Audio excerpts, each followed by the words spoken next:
My friends over at Roosevelt's, they make the most incredible shirts. And they have everything from Disney to The Office to Jurassic Park, WWE, and everything pop culture. Nickelodeon, Nicktoons. My son and I fight over the shirts that we get shipped to us. Use promo code SWOGGLE. Save 20% off any order, from button-ups to hoodies to activewear, everything. Guys, go to roosevelts.com. RSVLTS.com. Use promo code SWOGGLE. Save yourself 20% on everything. RSVLTS.com. You're listening to the Major Pod Network, the only place where your favorite toy store, card shop, arcade, theme park, and arena are all on the same block. Scratch that major itch.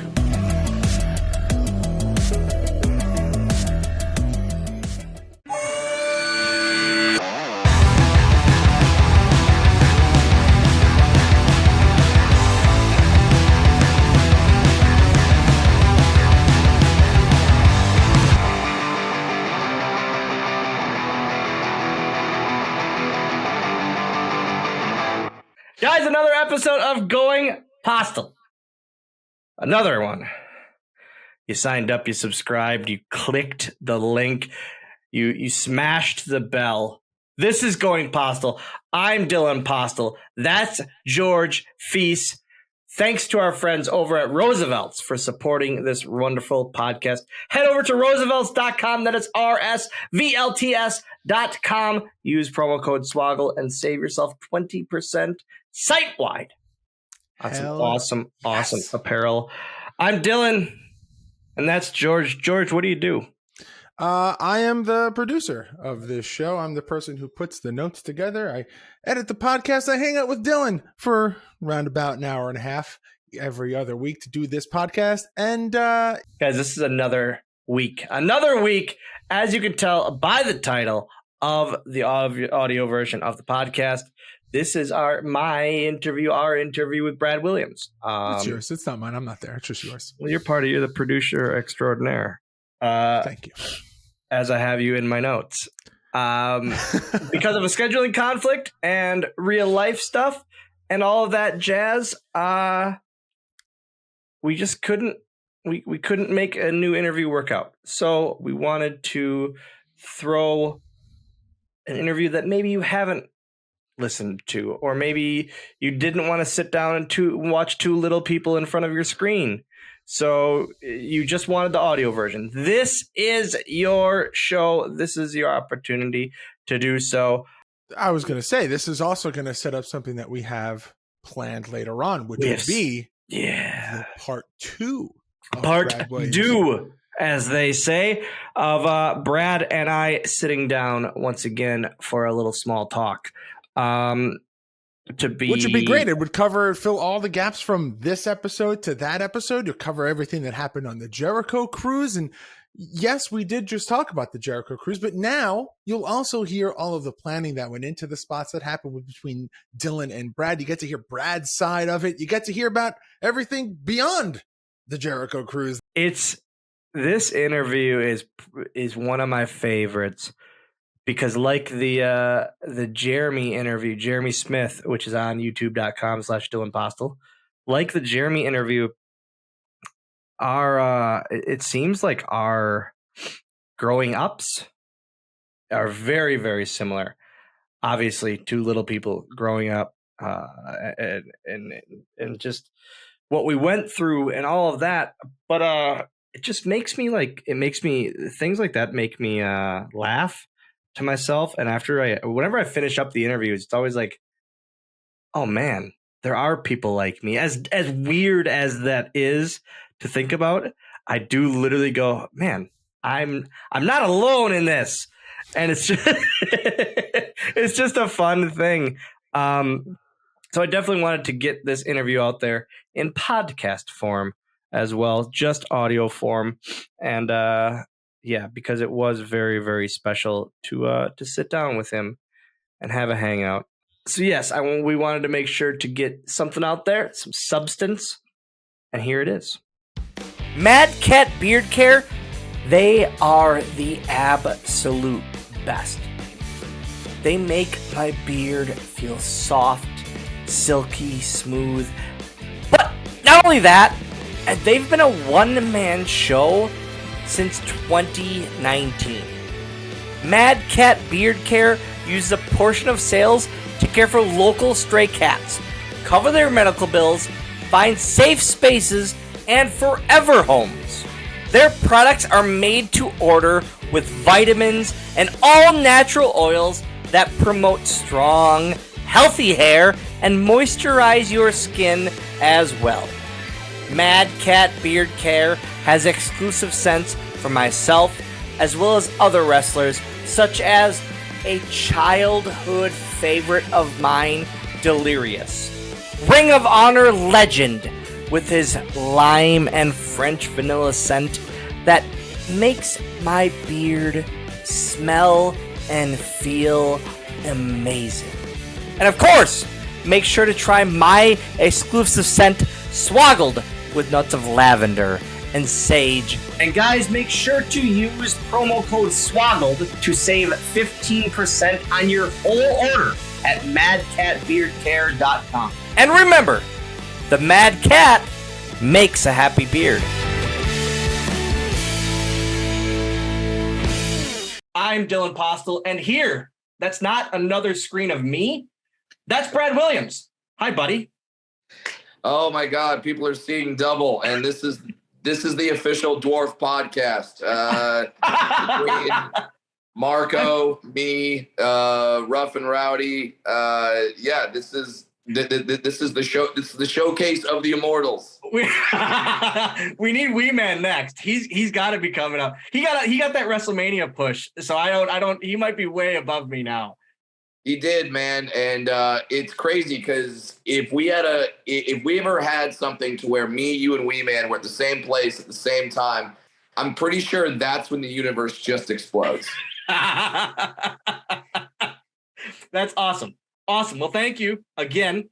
You're busy as hell, and I appreciate it for doing this on this small platform, as I say. I feel like so you and we never met until like a long time in us talking. And I was talking to Marco kind of about that too, because him and I didn't meet until we wrestled.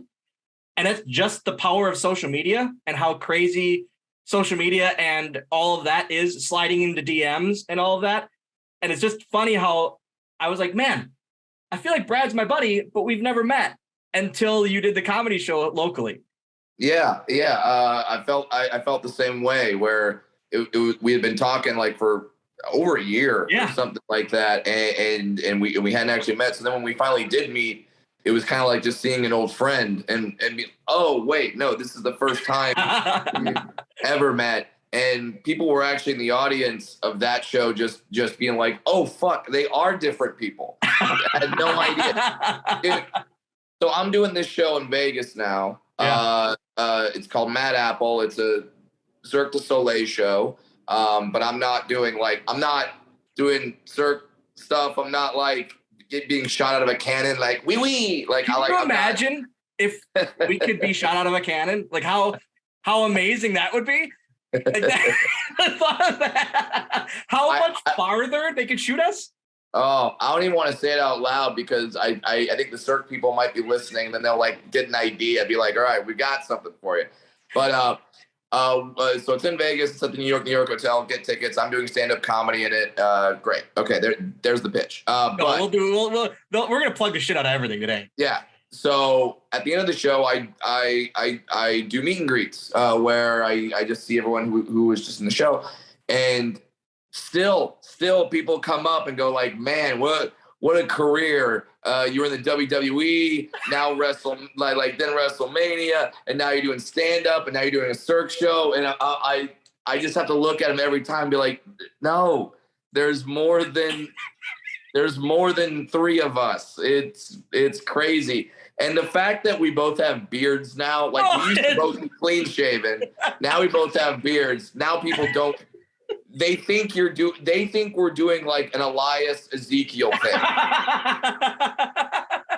That's what they think is happening right now. I get Peter Dinklage at least once a week when I'm going through the airports. Always fucking Peter Dinklage. And then, which made like the stuff a few months ago even better, that I could finally just say, hey, fuck Peter Dinklage. Yeah. In my words.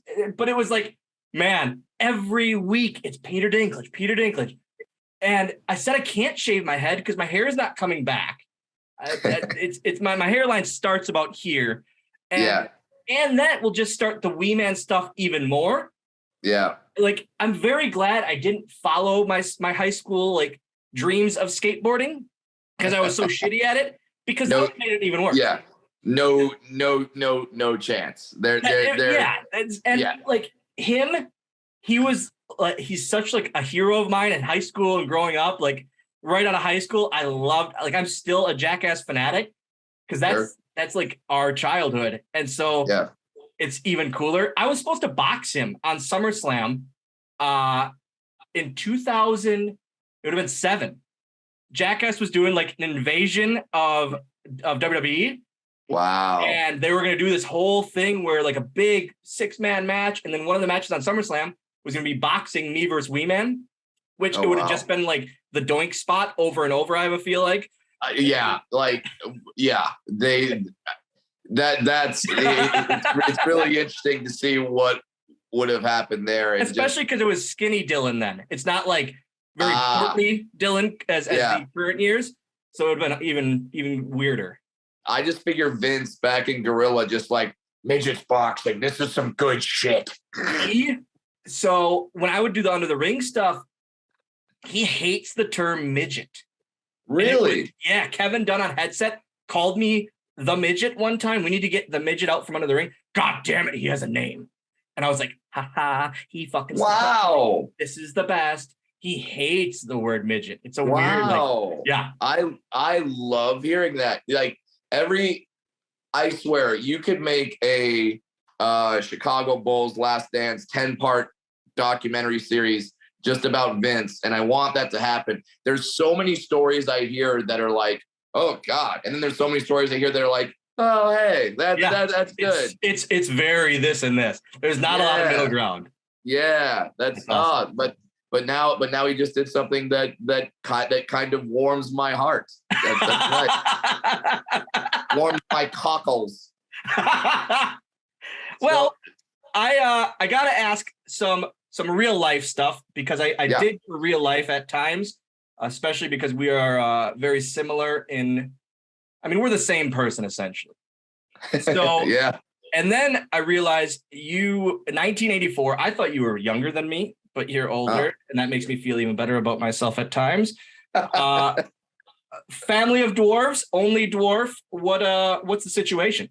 Sure. My parents are all tall. I'm the only dwarf in the family. No dwarf siblings. So yeah, it was like everyone just kind of, when I was born, like all my parents' friends were like, how does this happen? I don't know how this. They had so many questions that if it was on a TV show, no one would believe that anyone would ever actually ask that question. It was normal. Right. It was normal to ask, how does this work? And now it's you can't. I mean, I love asking it, but that's just, I don't care. I always say, if I can ask it because I'm messed up as well, so it's okay for me to ask. So exactly.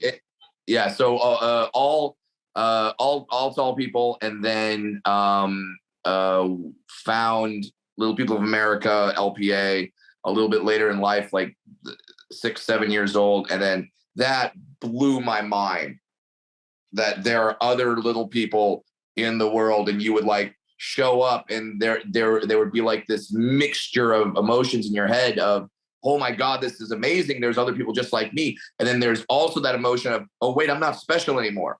Didn't it at times? I mean, it didn't. I got introduced to it like at like 10 or 11.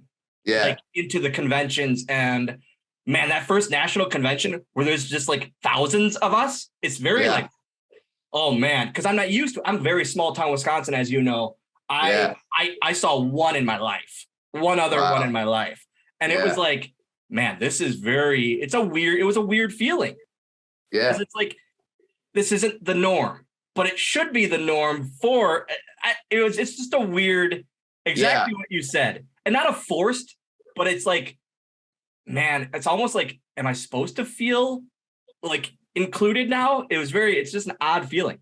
Yeah. And then, when you start going around 11, 12, then it's a whole nother dynamic, because then for the whole year, you become a teenager, you start becoming interested in girls, guys, whatever the hell you're into. And then you're always like friend zoned, and then all of a sudden you go to the convention, and for a week you're hot. I was hot as shit for a week, and I loved it. 13-year-old Dylan was riding high. Yeah, it's like now girls look at you and they're like, "Oh no, like Dylan's sexy, Brad's sexy," and you're like, what? and you're so confused by the whole thing to be friend zoned for an entire year. And then people are like, I like you, but not in that way. And then all of a sudden you go and you're a fucking boy band member. It's really a mind trip, man. Yeah. It's really a mind trip. And I feel that you and I both then, like, now we're at a point where we're like, okay, comfortable around all little people, around all tall people, whatever, like, doesn't make any difference. But like at that time in my life, it was very strange to be around all little people for 1 week out of the year, 2 weeks out of the year, and then back into the quote unquote normal world for the rest of the time. It is. And it, like you said, you feel like top dog at those because you're it's your community. But then you go back to exactly, and like, then the friend zoned is even worse. Yeah. And it's like, even like, I wish you would have seen me. I wish you would have seen me there. I was running game there. Now I'm just the shoulder to cry. No. And it's just, but I really enjoyed them as a teenager. Yeah. Because of that, I think most. I never did like the sports or that kind of, but I loved the dances. I loved hanging out with girls. I loved that. But then it became like, oh man, I went to the last one was the summer of my senior year in high school. And then I was like, okay, I'm too cool for these now. I'm above it. And and now like, have you been, so you haven't been back at all since? I never have. So when I first got hired by WWE, they didn't like it because it was portraying a leprechaun. I was not liked. And I was like, but I'm like, I'm cash. Like, this is if they knew it was my dream job, I think it would have been a little different. Probably not. But then it's like, so I still have never went. I've never went. Have you? Well, like, I feel like you would kill at one of those things. So, first off, talking about you in terms of like you're portraying a leprechaun. What I would argue back is like, it's the WWE. You got Kamala doing this shit. You think he's really from that? No, Uganda. He's not from there. He's not from Uganda. Like the WWE is the most inclusive because it's at the same time the most racist. Like everyone is a walking stereotype. Bobby Lashley just did an interview on the network saying, like, up until now, if you were a black wrestler, you were either a militant or a dancer. And I was like, oh my God, he's not wrong. And then you think back and you're like, oh my God, Coco Beware, Nation of Domination, Ahmed Johnson. It's crazy, man. You go through and you're like, oh fuck, Lashley's right. And so every person from Europe was always a bad guy. And always he'd have the run at the top as he hates America and then to mid-card. Yep. And you hear that and you go, oh, fuck that. It's like, it's a crazy realization. But then I would say that for the people that didn't like you and said like, oh, you were exploiting yourself or whatever, I'd be like, yeah, everyone did. So you are equal. You are equal. You are just like everybody else, which is what we're going for. And I had a similar trajectory as you, where when I first started doing stand-up and getting a little bit of notoriety from it, LPA, not a fan. And they hadn't even seen the show. They hadn't seen they hadn't seen what I was talking about. What were they against? Just you doing jokes about the community? Well, because, and I found this out later when this is a fun story. I actually got protested. I got protested by LPA. Not at one of your shows. Please tell me it wasn't a bunch of little people with picket signs. Well, they were 3x5 cards. But, index cards. Hell no. Yes, the local chapter. I was doing a show at a comedy club in Livonia, Michigan. It's not there anymore, but it was called Joey's Comedy Club.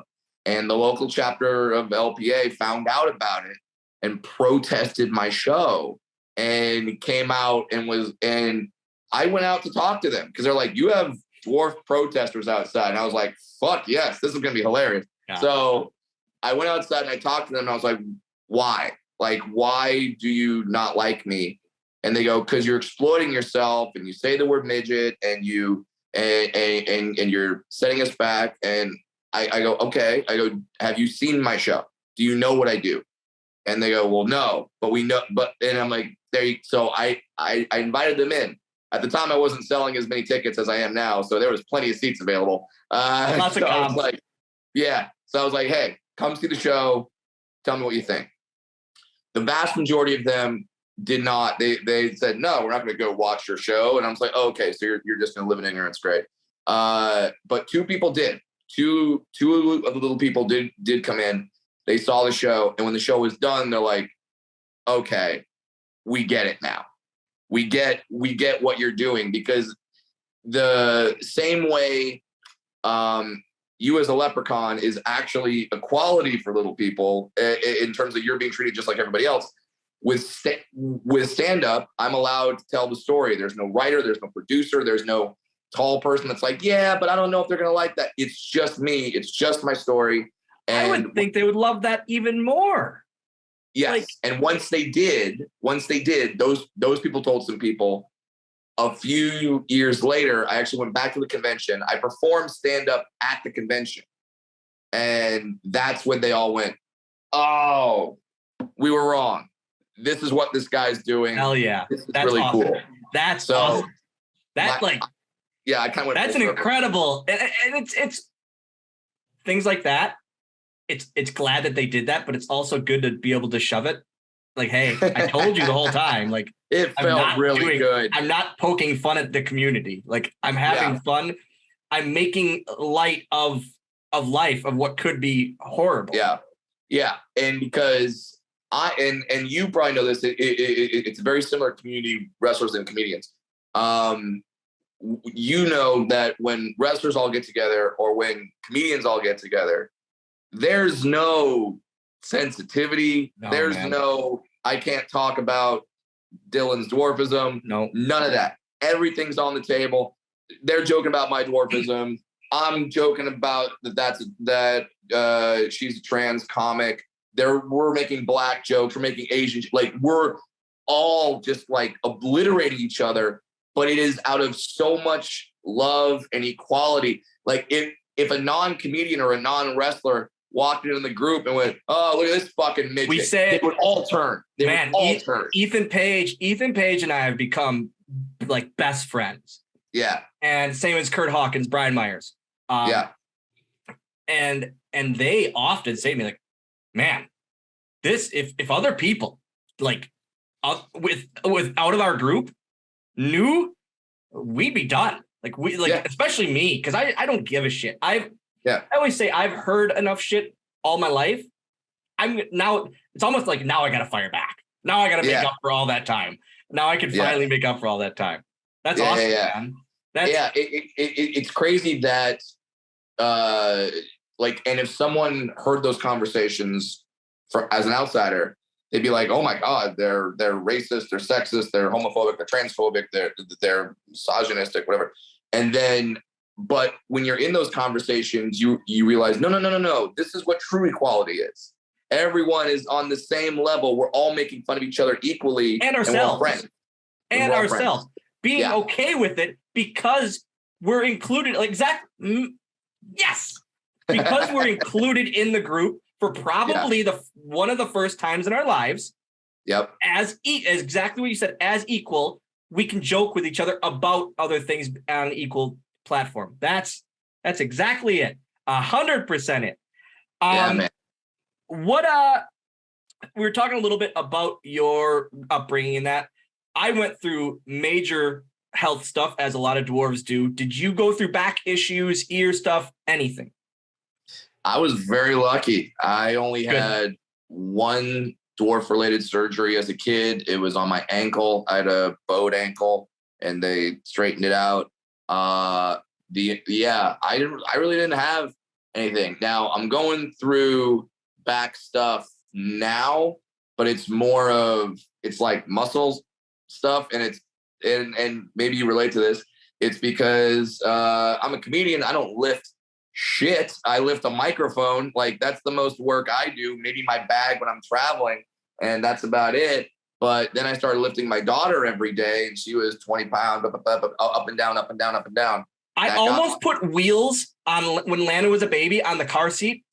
So because as a dwarf, getting it out of the car and then carrying it, you have to two-hand it. I almost put wheels on the bottom just because I could roll it like next to me, like a little like a smaller stroller. I was like, this sucks. Yeah. So that's what got me now. But the cool part about being in a Cirque du Soleil show, you can kind of relate to this being in WWE. I hope so, at least. Cirque du Soleil has free physical therapy.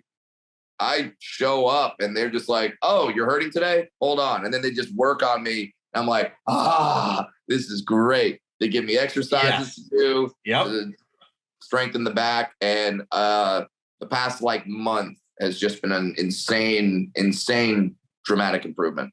Good. That's incredible. I had a feeling, but that's awesome. Good.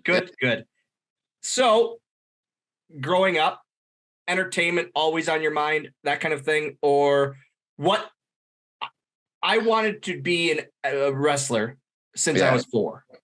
Yeah. I then thought, I'm never going to get hired. I need a backup plan. And in 2004, I got on that test you take. X-ray technician was the highest paying thing. I was like, I'm going to go to school to be an X-ray tech.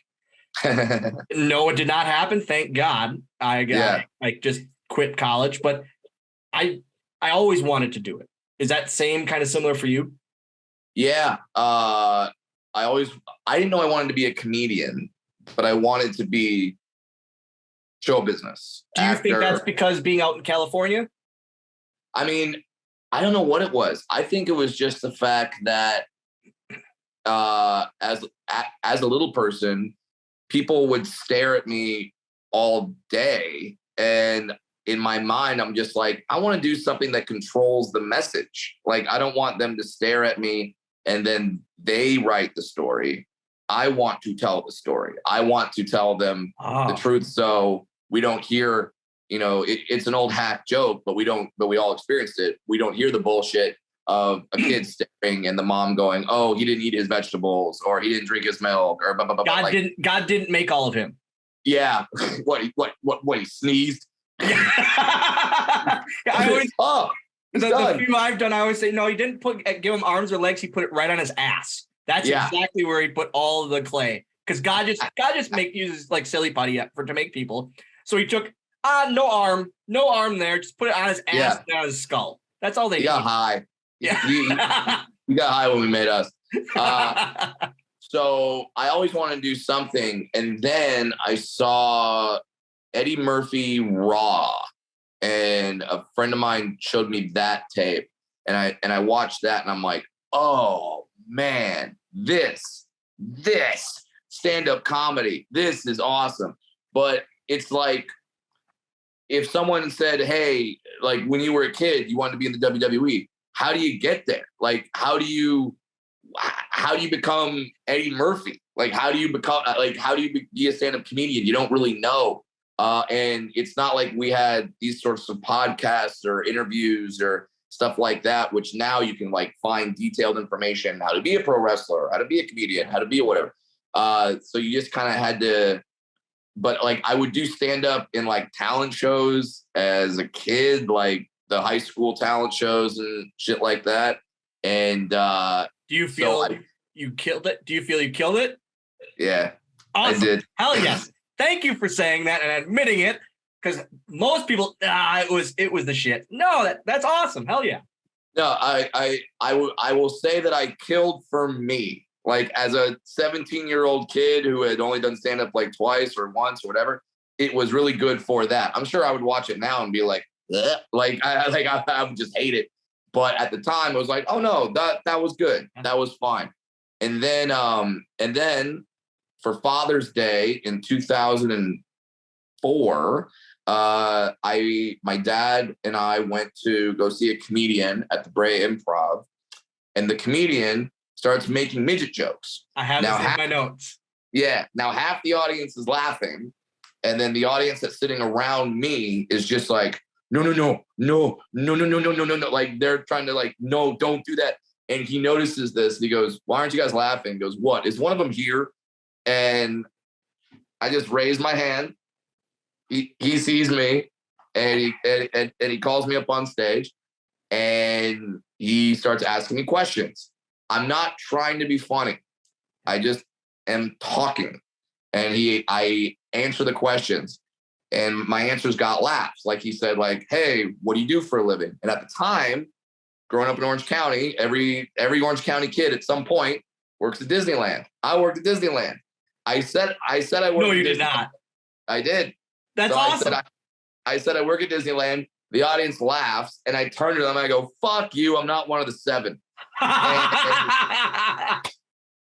And then they start laughing harder, and I'm like, oh, that's a good feeling. And literally after that, I was like, this is what I got to do. I got to do stand-up comedy. So started looking up open mic nights. My first open mic was the Laugh Factory in Hollywood. It was a Tuesday. You show up at noon to sign up. Then you wait like 5 hours and you do a show at 5 o'clock for no people. And that's your introduction. And that's how you start. Kind of like, going through the indies and going through the schools where you're wrestling in front of nobody. Wow. Nobody. It's weird. Like it's there's no real, I mean, that's your tryout if you're lucky enough that someone of substance is watching. But there's no real tryouts, right? It's not a tryout per se. It's just because there's very few times in stand-up where someone can just see you and be like, yes, you are funny. Now here is opportunities. Like that's not necessarily happening. So it's more a tryout for yourself to just go on stage and what's see working, if you can do it. And I remember the first time I did it, I was like, yeah, I like this. And that was 18 years ago. So a funny thing, I found that story about you.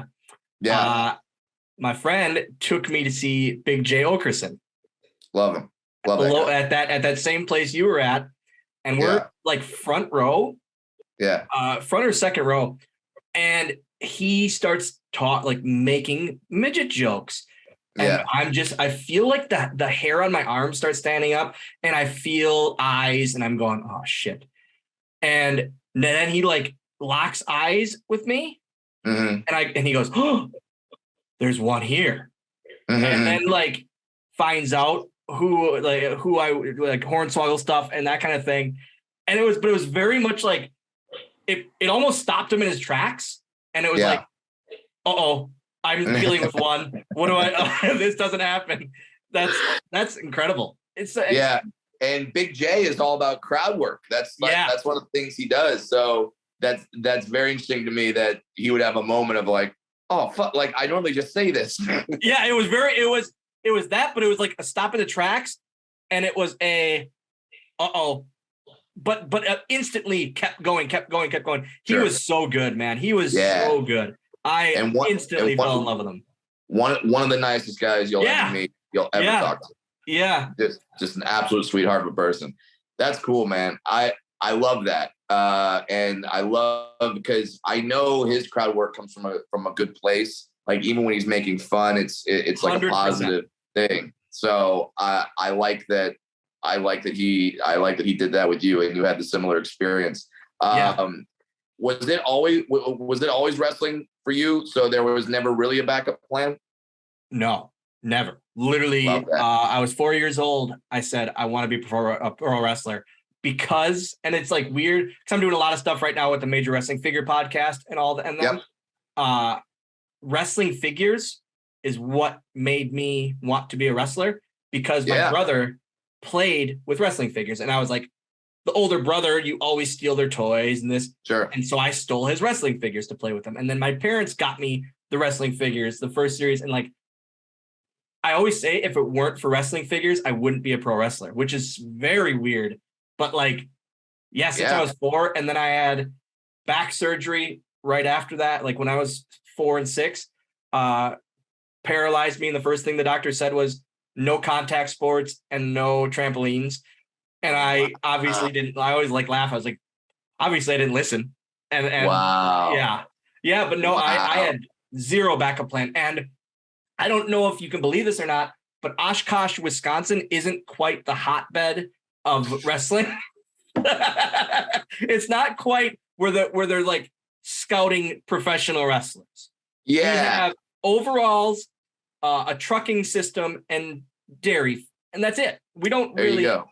So it was a very big pipe dream, and it was very much right place, right time for, when I got trained. And then they were looking for a leprechaun to let him live his dream, of course. Yeah.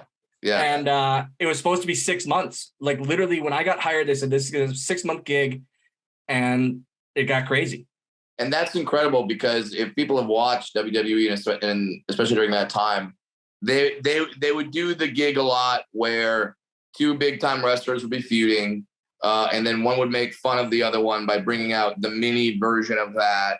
And it was usually this guy named Short Sleeve Samson. Yep, Short Sleeve Samson. And he would usually be the mini Undertaker or the mini whatever. And everything but mini Booker T. Yeah.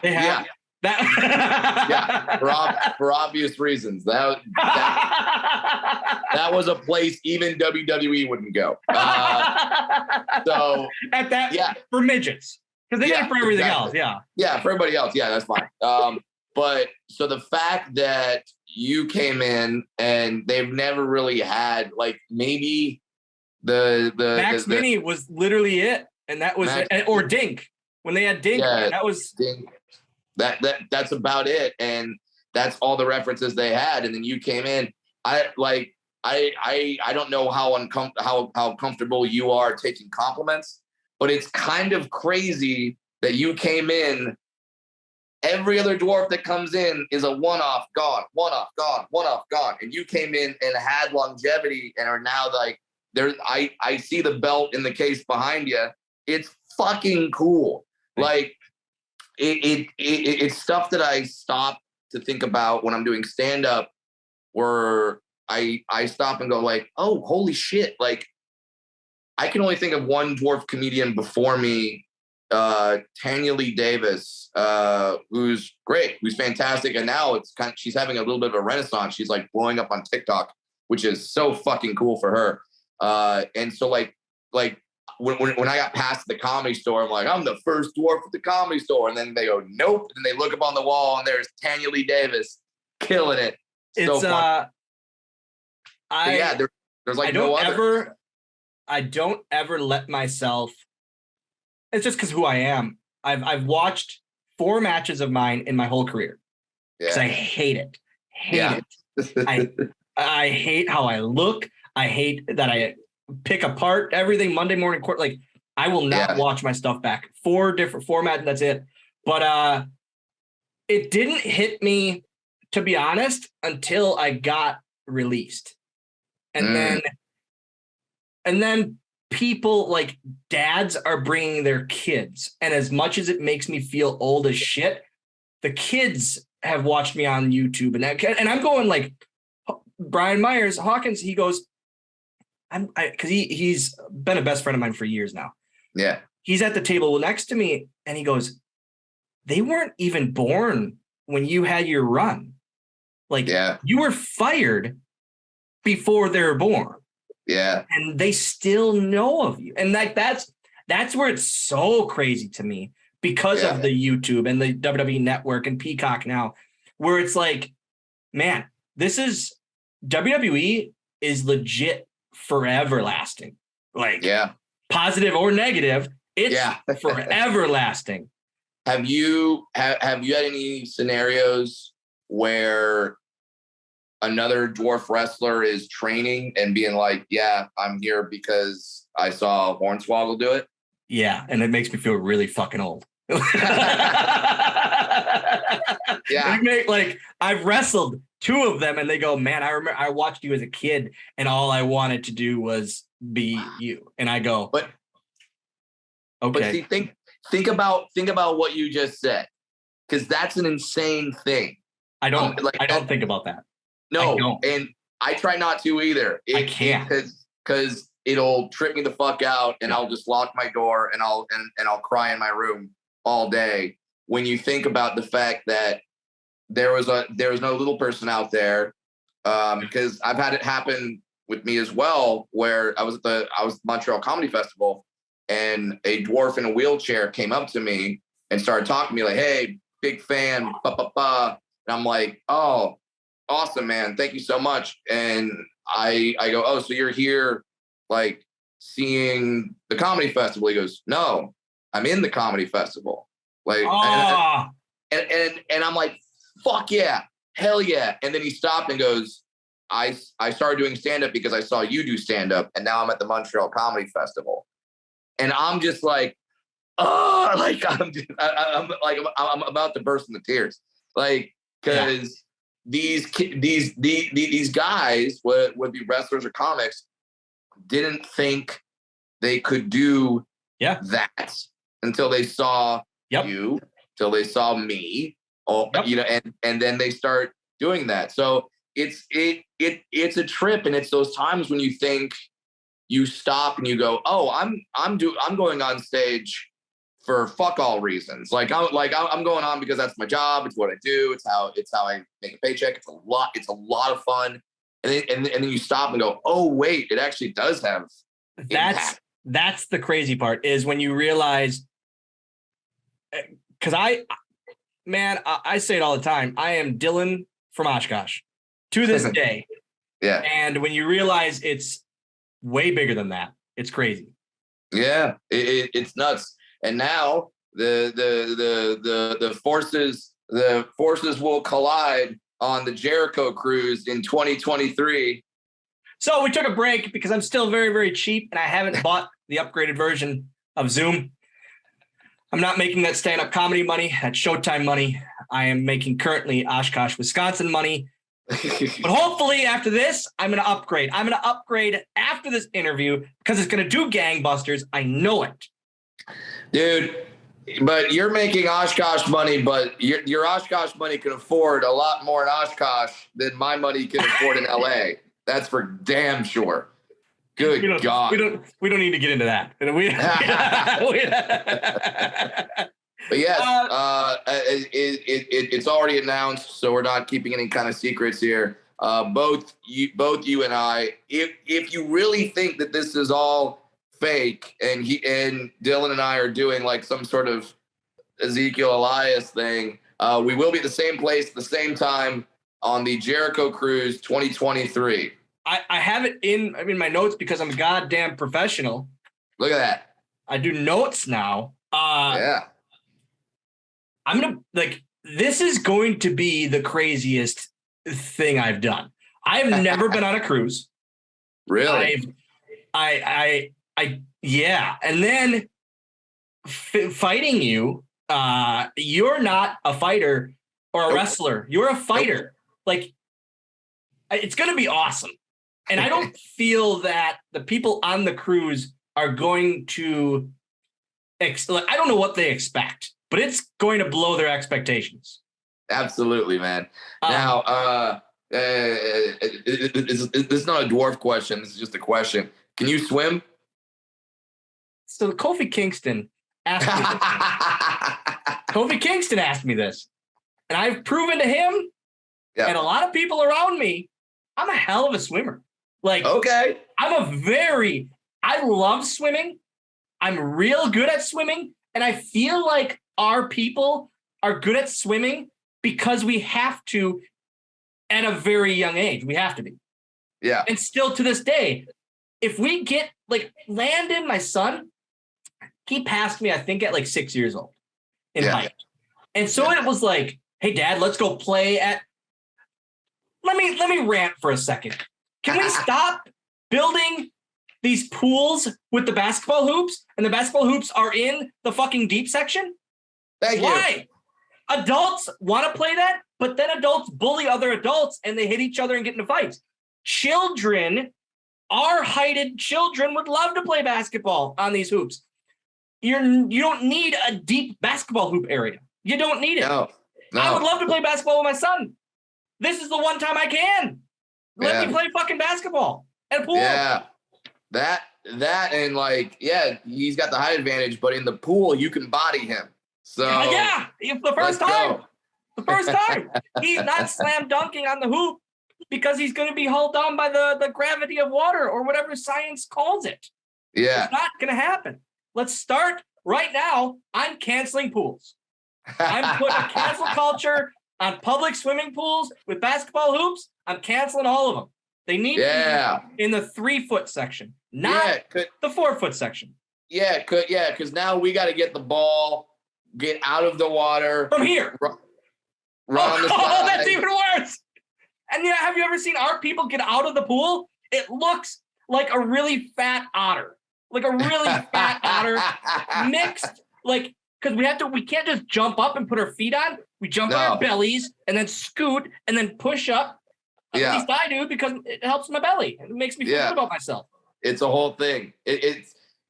I'm glad that you and I, while experiencing all the aspects of dwarfism, can still laugh at all the aspects of dwarfism. You kind of touched on it earlier in the interview when we talked about going to LPA conventions and they have sporting events. Now, you didn't do the sporting events, but I will say I did. Dwarf track, funniest thing you're ever going to see in your entire life. The best.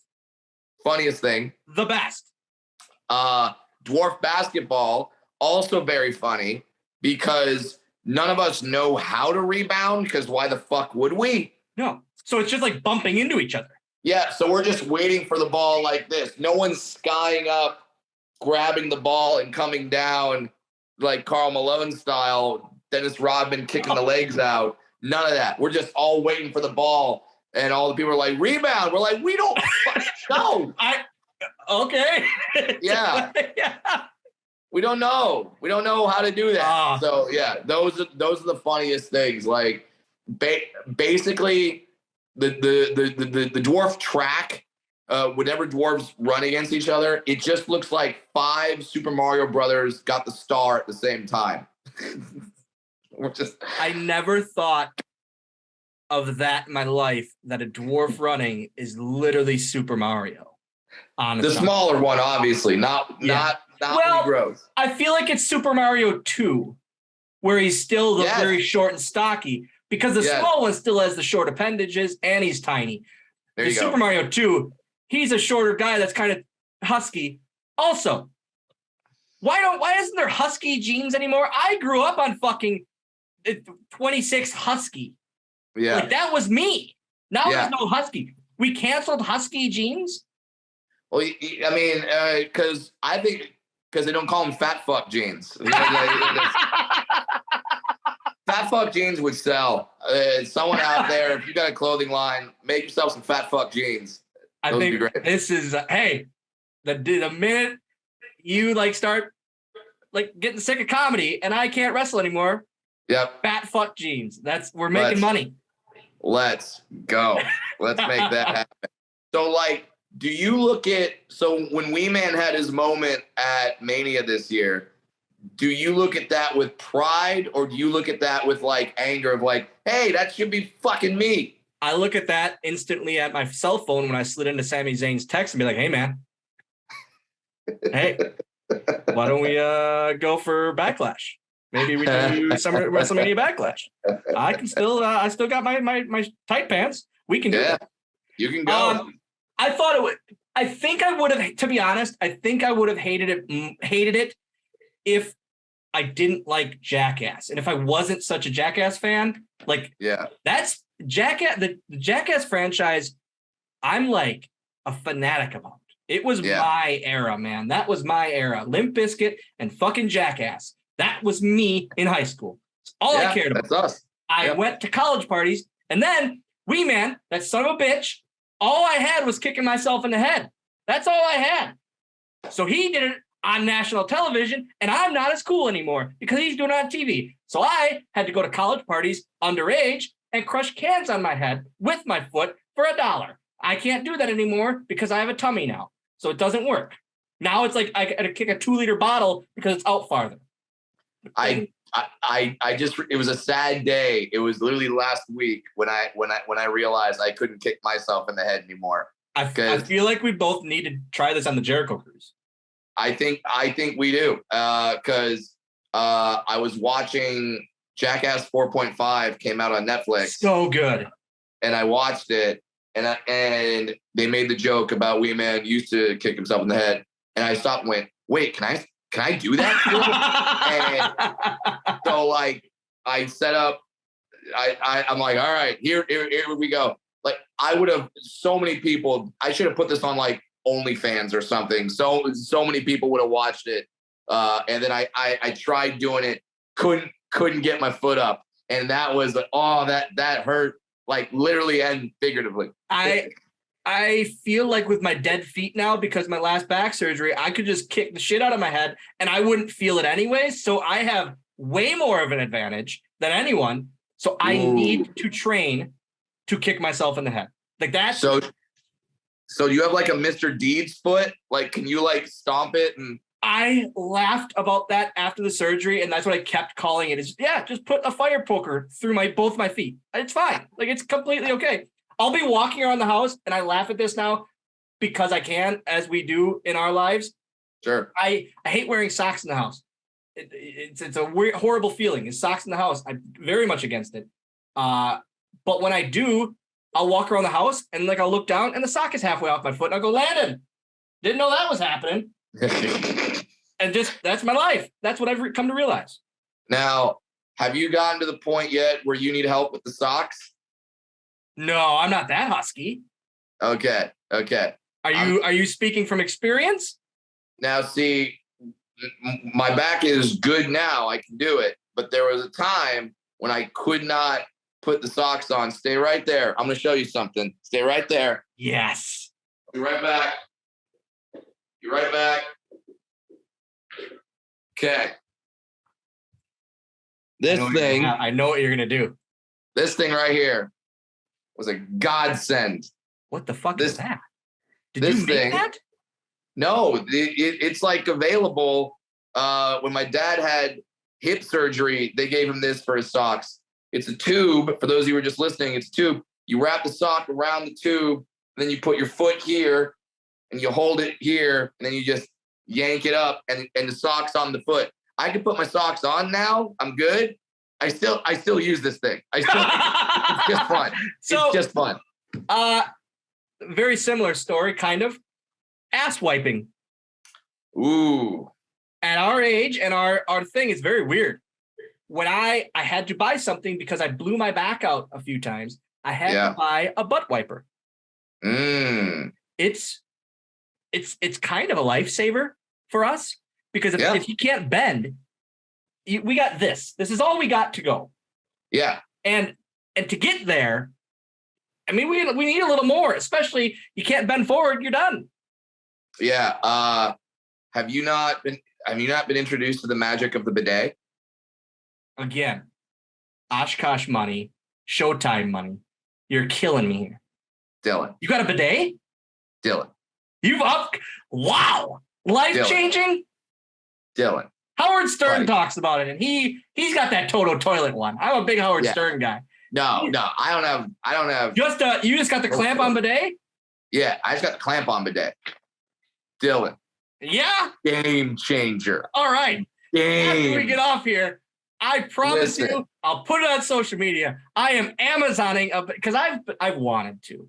Yeah. But also, I know I'm an adult, and I can admit that I have a feeling when I get overserved, I'm gonna be like, "Hey, man, how far does this thing shoot?" Like if you weren't sitting on it, would it go? Like I'll want to test it out and be like, "Hey, can I like put it into a glass?"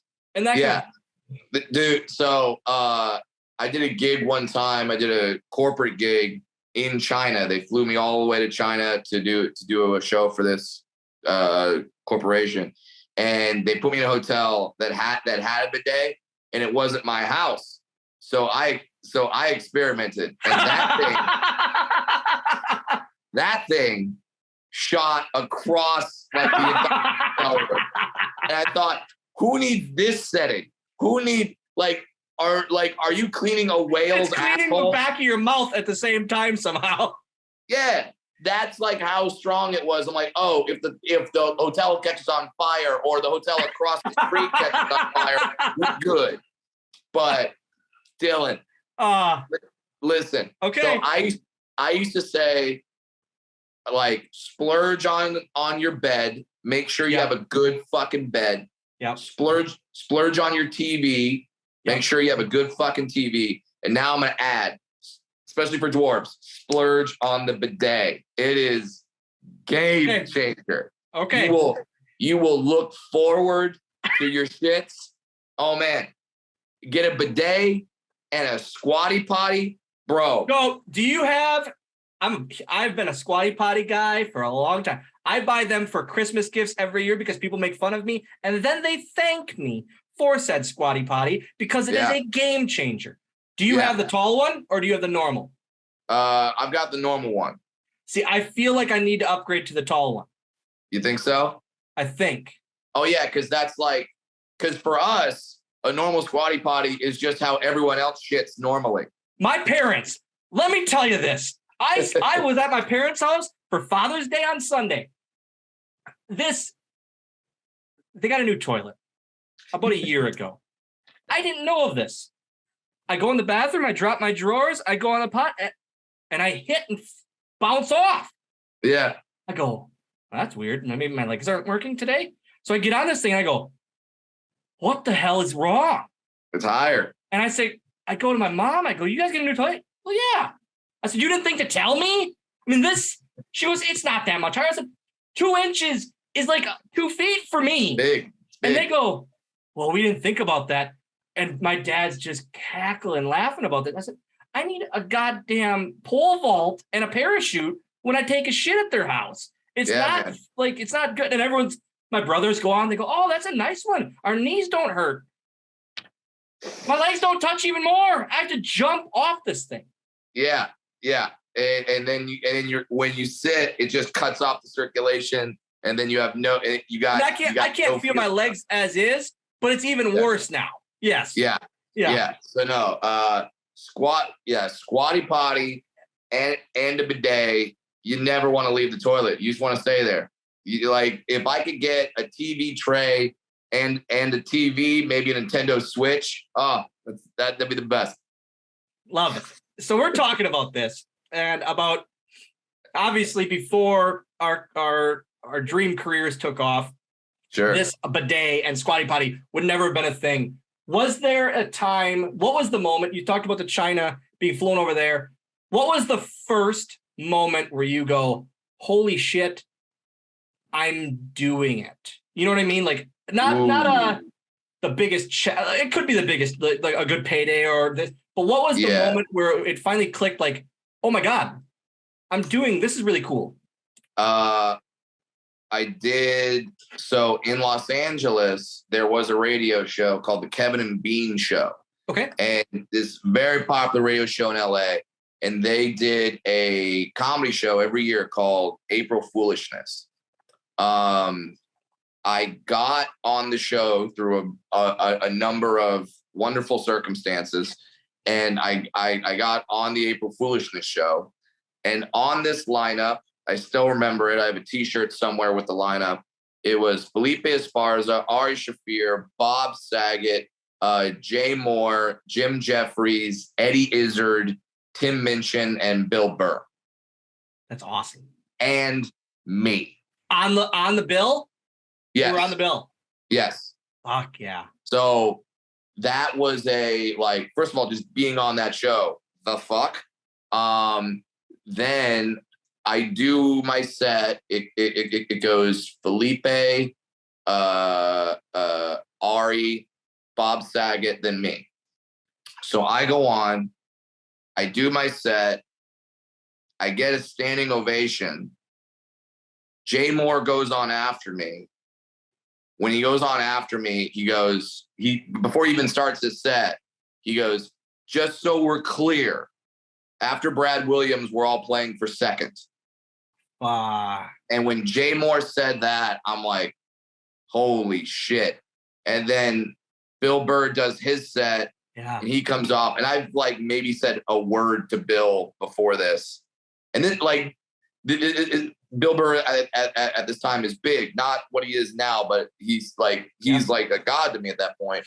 And Bill Burr comes off, and he sees me because I'm hanging around for the whole show. And Bill just looks at me and goes, you should have fucking headlined it. And then and then leave. And that was the time where I'm like, okay, I think I got something here. Hell yeah. That's incredible. Yeah. And what year was that? God, I'd have to look it up, but before your first special? Yeah, that was before the first special. So I want to say 2014, 2015. Yeah. Yeah. Awesome. I'd have to look it up, but yeah, it was, and that's something that people should know because I started stand-up in 2004.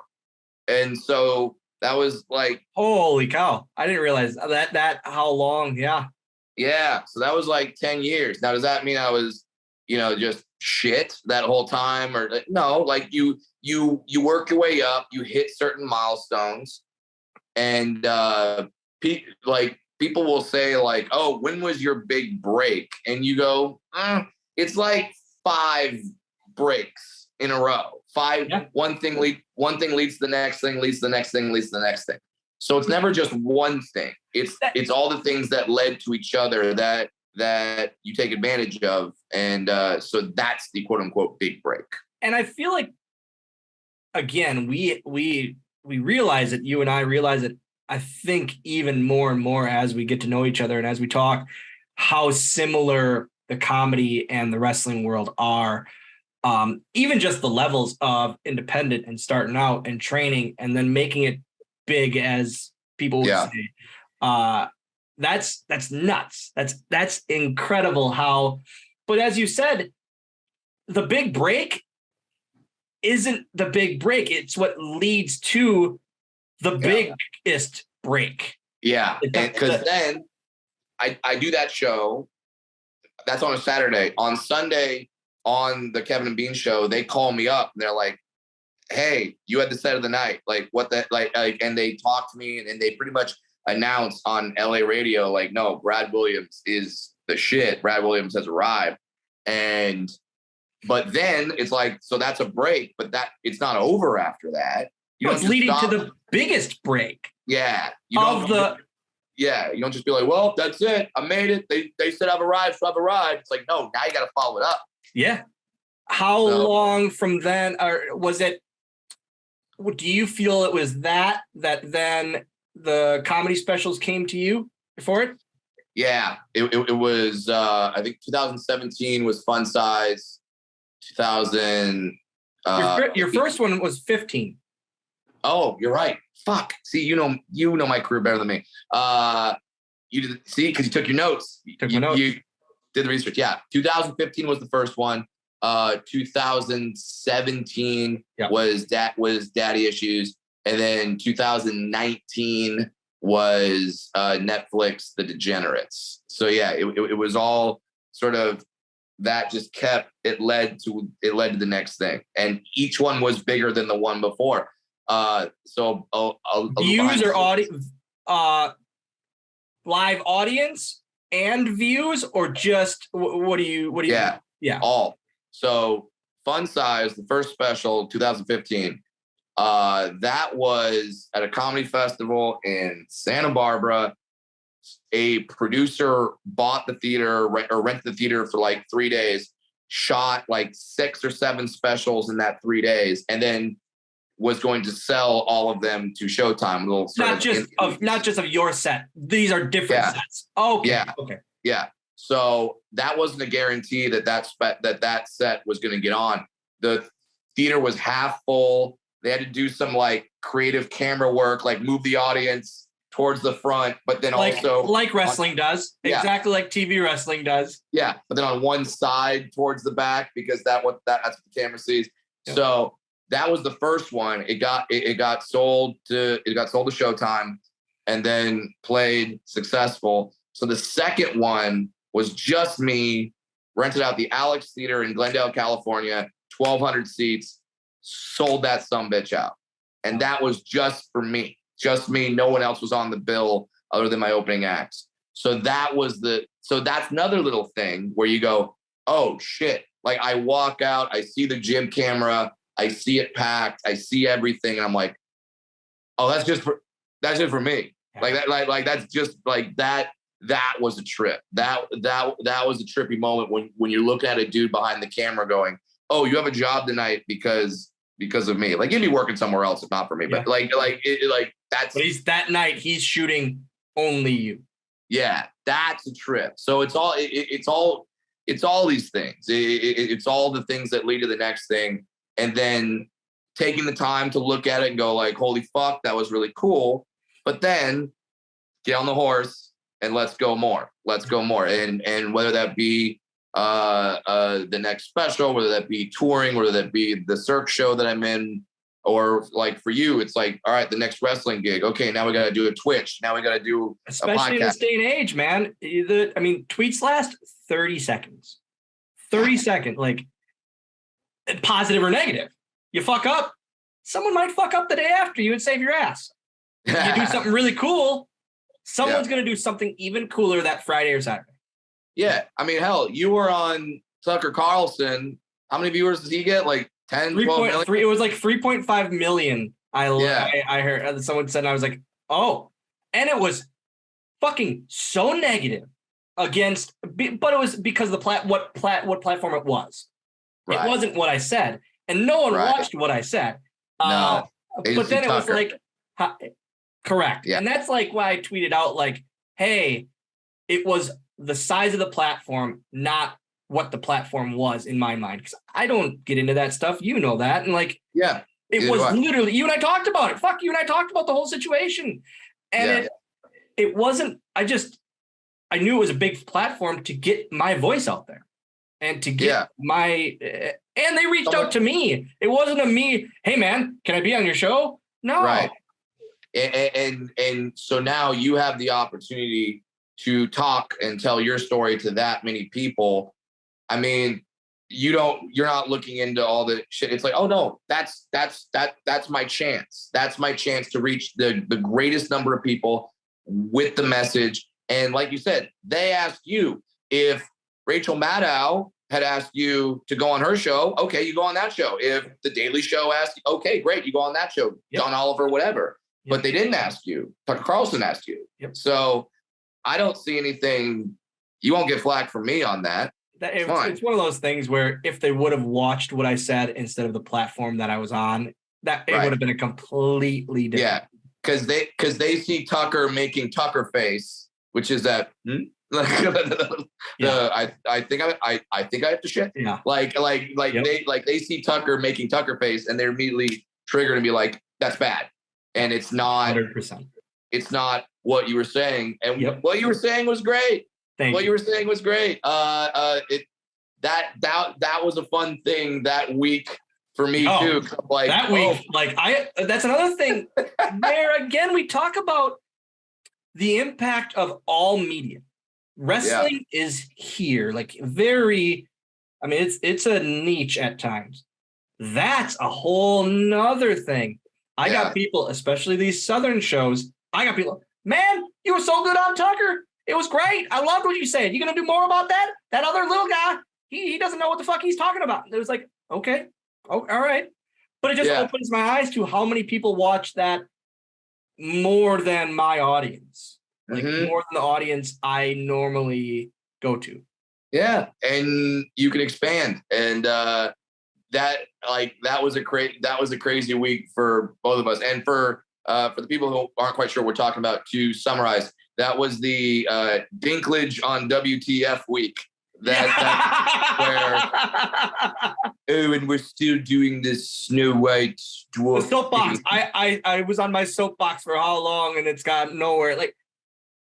I just did an Ethan Page vlog, and he did a toy hunt, and he had I found a Peter Dinklage action figure, and I specifically signed it, "Fuck Peter Dinklage," and I thought about it, I was laughing, and then we auctioned it off on his whatnot, and it was like, the issue I have is there's no rebuttal. Like I would love, and I don't want to argue, but man, hear what I'm saying and rebuttal it. If you truly believe what the fuck you're saying, rebuttal it and say, hey, but it is. And that's something to where we can sit and be like, I think doesn't like the new Snow White movie. We're still doing the dwarves, and we're sitting here like, well, if I had Game of Thrones money, I might sit back and say the same shit. That check, those checks cashed for those little people roles, completely okay, man. Like, it's fine. Yeah. Like, because so I've been asked before, like, what do you think about midget wrestling, like the micro wrestling federation or whatever? And I go, are those little people fighting? Like, are they wrestling against their will? No. This isn't the circus anymore, man. We're not getting whipped and chained in box cars against our will. We're not doing that. This is what we want to do. This is our dream. And if you're going to give me, no matter what the role is, if I get to be in a goddamn Disney film, done. Hell yeah. Now, does that mean if I ever run into Peter Dinklage that him and I can't be friends, or we're gonna have words? No, man. Absolutely not. Hell no. I would love to chat with him about everything he's done. Yeah. About everything he's done. Because he's amazing. The midget actor. Like, he's the one. He's the guy. You're the comedian. I'm the fake fighter. He's the actor. Like, that's it. That's all we got. There ain't an athlete. Like, I'm trying to think of, like, the midget athlete. The guy I fought at Rough and Rowdy's probably going to be the closest thing. But, man. Yeah. There's some like weightlifter. Jeremy Smith. That's what. Yeah. There you go. Yeah, but like it's sort of like we're allowed one in every industry, and hopefully that can change. Hopefully we can get more little people. I'm not afraid of, like, people are like, oh, but if there's more comedians, is that competition? It's like, no, it's more opportunity.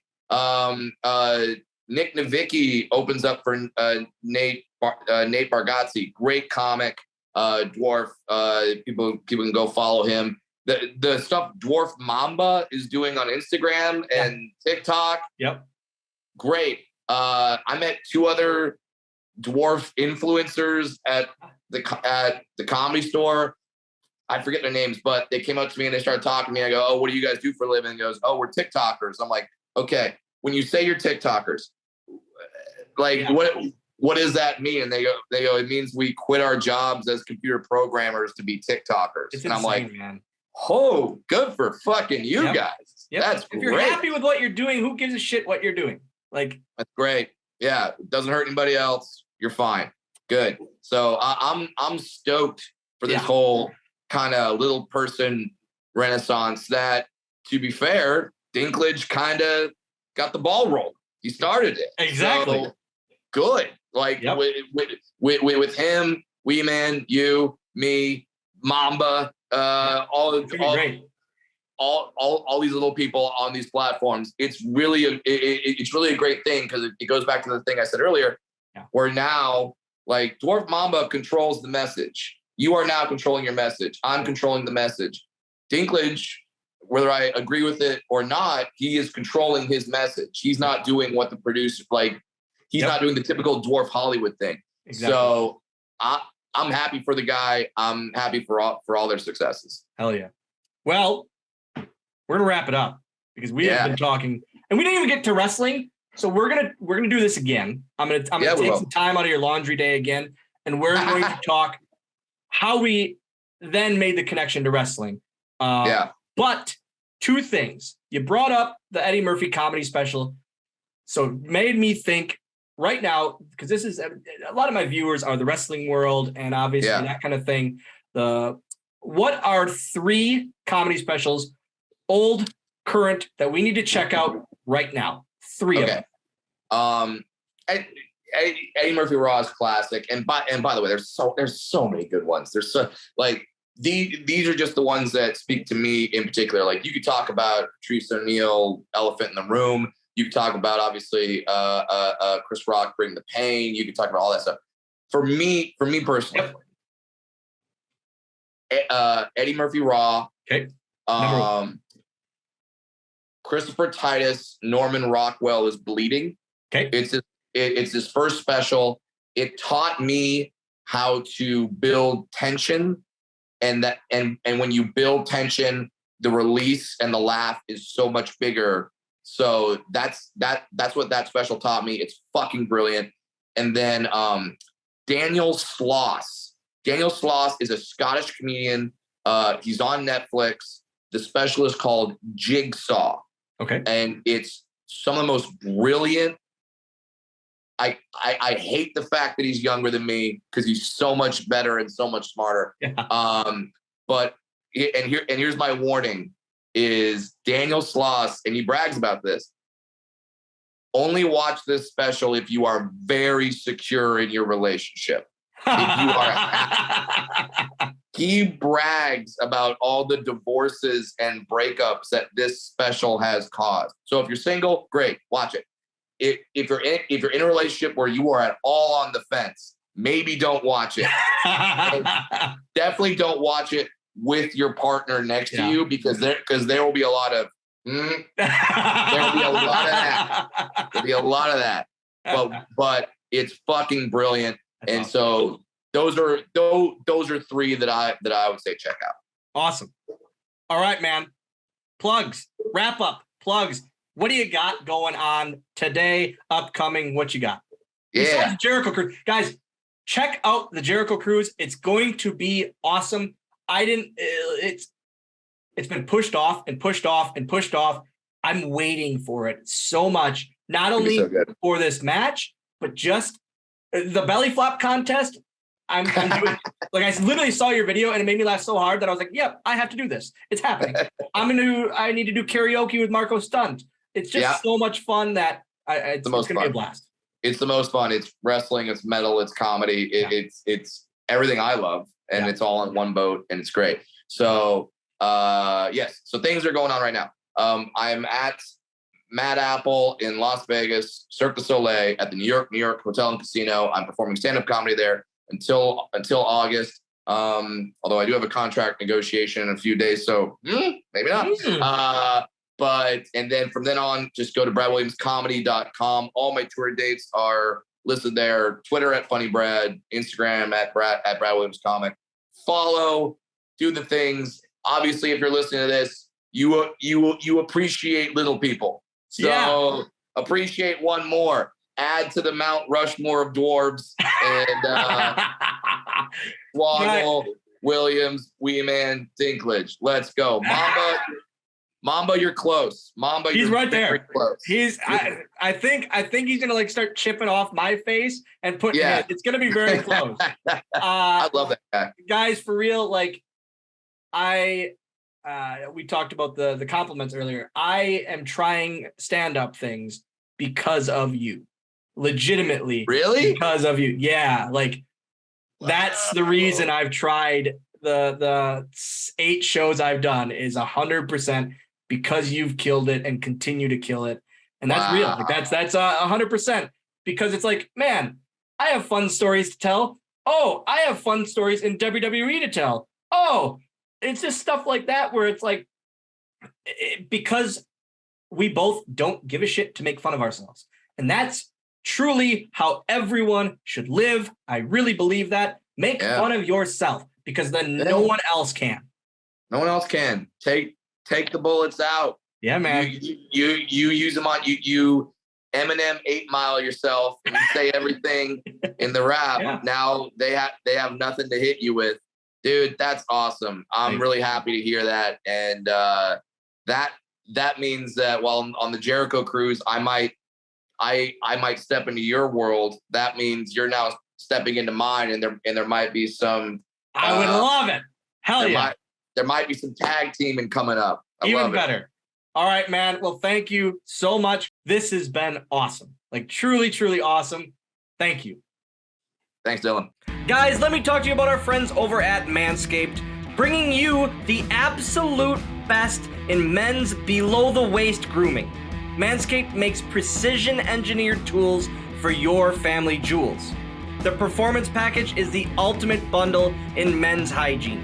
Join over 7 million men worldwide who trust Manscaped with this exclusive offer for our listeners.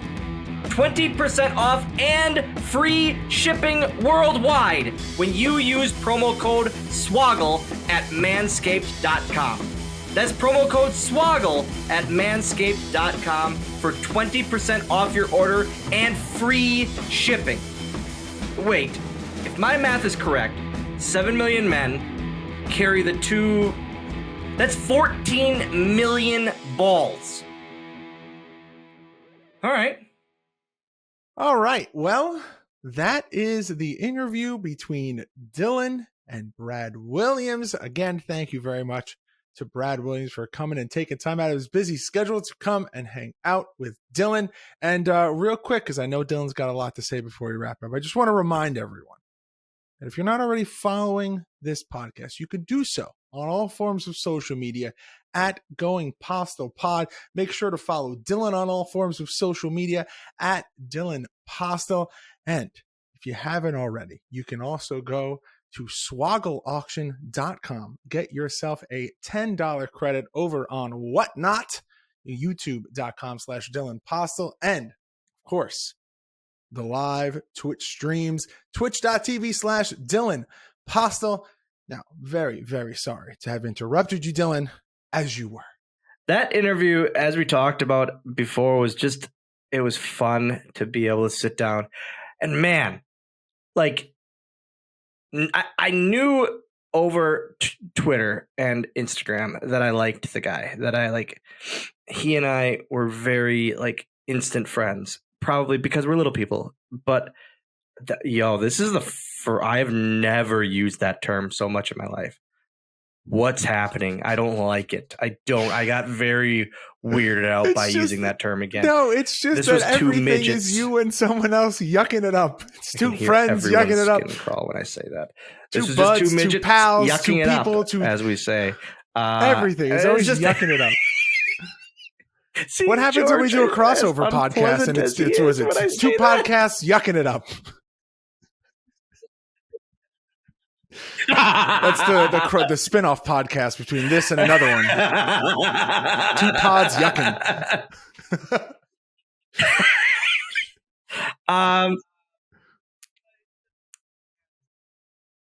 Just two pods yucking it up.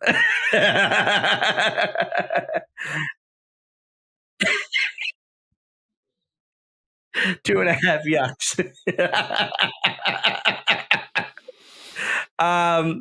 But it just, man, it was easy to talk to. Legitimately, just so easy to talk to. And then seeing them at the Jericho Cruise and hanging out then, you can check out that whole video diary at youtube.com/Dylan Postl. And just seeing how like in heaven he was, just to be able to do things in the ring. It was fun, man. I love that boy. That boy? Is he older than? He's older than me, isn't he? Yeah. I'm a young stallion still. I'm just young and spry these days. Yeah, he's got it. Hold on. Hey, Siri, how old is Brad Williams? George, Siri is useless. I find more and more how useless. Like, why are we doing that? Why would I ever? How many times would you say you've used Siri? Never. I have it turned off on my phone. I can't think of a use. I did that as a comedy routine. This is a comedic podcast. I News to me.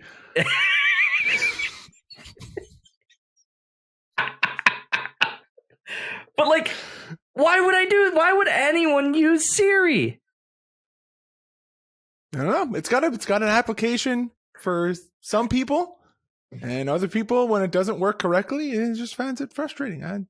Would you say, guys, leave a comment in the notes. We didn't have a hot take plan for this episode. No. Somehow Siri is the hot take this week. Because this is what I need to know. Leave a comment on the YouTube video. Leave a review of your Siri use. Just a yes or no. Yay, Siri. Nay, Siri. Would you say you actively use Siri? Yay, Siri. Nay, Siri. Well, for the record, Brad Williams is 39. He's almost 40. That's not good. Yeah, this was your weekly podcast dose of Ask Georgie. Hey, so I'll ask Weimer or Bogger or DCA a question, and it's just like me. I ask things just to bring up conversation. Because I'm usually on the old John, and I'm just thinking of things, and I bring up conversation, and then you know what they do now? They go, "You got Google, use it." Oh, I'm sorry for wanting to have conversations with my friends and them. Like, it's not. This is one of those things where I'm just trying to have a talk. And for lack of being the person that uses the term in the middle of a conversation, you're just trying to make small talk. That's what we do here. YouTube.com/Dylan Postl. Going Postl Pod @ Thanks for listening once again this week. Thanks for watching once again this week. What's Going Postl Pod @? I might have messed that one up.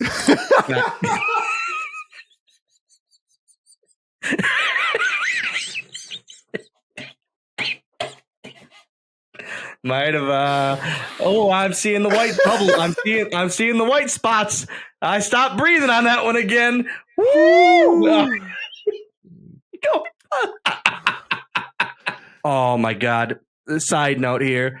Tony Chimmel, whenever someone like in the production office would ask him his email address, he would go Tony.Chimmel @ and then he would always go, that's the A with the circle around it, to everyone. And whenever we would hear him like explaining his email address, whenever we would get to Tony.Chimmel, we'd all go, "Don't do it. Do not." He knows what the goddamn @ is.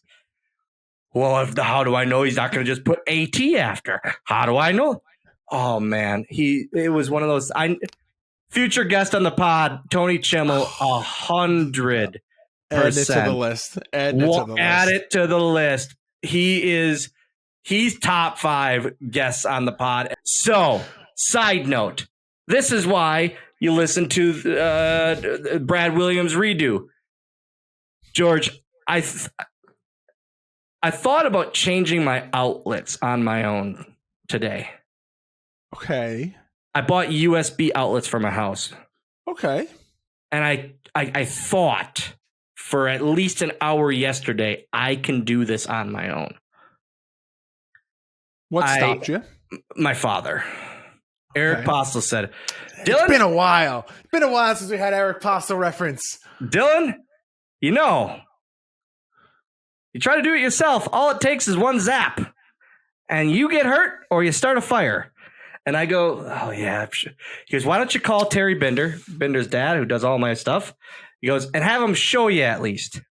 George, he was here for 10 minutes and I was watching him. And I looked at Terry Bender and I go, why did I even think I could even think about doing? Like, he was just wires, and like a bunch of the outlets had more extra wires than he needed for these. Some of them had like not enough wires that he had to splice things and dice them. Like you know what my contribution was? Taking the plates off the outlets. Hey, you did something. And his response was, "Thanks for stopping there." I was very happy. Yeah, I could not do it. I can't. Electricity scares me. But then I talked to DCA and Bogger and Matt Stein, friend of the pod. I would say Matt Stein, extended employee of Postl Industries. We're at the sister location. He's Dunder Mifflin Scranton.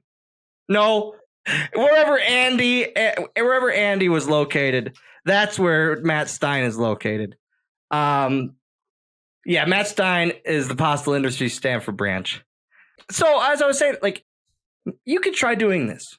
Like, you could try doing things. And then if you mess up too much, then call them. And so that's why I thought I'm going to change my own electrical outlets. He got zapped. He got zapped today. And he shook it off like it was a fly landing on him. George, I would have cried. I would have literally thrown the pliers across the room. I would have, oh man. I used my scanner last week. I texted Matt Stein. I just used my scanner and it worked perfectly. He goes, "Great job." And I knew he was thinking secretly, "It's a scanner, Dylan. Like, why are you so happy?" But these are the little things that I go through. Hey, you know what? I don't know how to do things. I know how to bite butts and play Xbox. Celebrate every victory. You only YOLO once.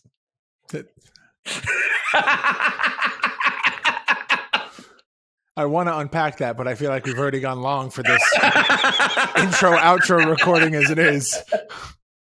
Guys, that's another episode of Going Postl. Check us out on all forms of social. That's the A with the circle around it. @Going Postl Pod. Send your questions. Send your comments. Not your concerns. Leave us a review on iTunes or wherever you listen to your favorite podcasts. Like, comment, smash the bell, and make sure to subscribe on YouTube if you are not already. Brad Williams episode 2 is happening very, very soon in the near future. There is a list of interviews, of small talks that I am literally working on every day of trying to figure out dates to film these. But they're happening. They're going to be happening very soon. Dylan, this is now the point where I'm going to throw it to you. You're going to do that wonderful, beautiful signature sign off that everyone has come to know and love here on Going Postl. Whenever you're ready, sir. See you next time.